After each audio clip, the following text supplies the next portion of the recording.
Wardha GRP ठाण्यात 2003 पासून नोंदवलेल्या 37 गुन्ह्यांमधील वस्तूंचा लिलाव करण्यात आला आहे। वर्धा न्यायालयाच्या आदेशानुसार हा लिलाव पार पडला। प्रभारी पंकज ढोके यांच्या मार्गदर्शनाखाली 3 ऑगस्ट 2025 रोजी पेपरमध्ये नोटीस पद्धत करून लिलावाची प्रक्रिया पार पडली।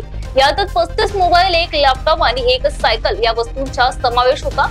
इच्छुकांनी जीआरपी ठाण्यात उपस्थित राहून सहभाग नोंदवला। रेल्वे पोलीस स्टेशनला सन 2003 पासून तर आजपर्यंत एकूण जवळपास 37 गुन्ह्यामध्ये वेगवेगळ्या प्रकारचा म्हणजे मोबाईल, त्यामध्ये लॅपटॉप आणि सायकल असा मुद्देमाल तो हस्तगत करण्यात आला। त्याच्यावर आतापर्यंत कोणीही क्लेम केलं नाही, त्यामुळे तो पोलीस स्टेशनला बऱ्याच वर्षापासून आहे। त्याबाबत आपण माननीय विद्यमान न्यायालयाकडून दिनांक 11/8/2025 रोजी आदेश लिलाव करण्याबाबत आदेश प्राप्त केला आणि सध्या आज पोलीस स्टेशनला लिलावाची प्रक्रिया सुरू होणार। यामध्ये 35 गुन्ह्यांमधील मोबाईल, त्यानंतर 1 लॅपटॉप आणि 1 सायकल असा तो हे आहे मुद्देमाल आहे आणि त्याचीच आज लिलाव प्रक्रिया। महाराष्ट्र टीव्ही 24 करिता संतोष देशमुख, वर्धा।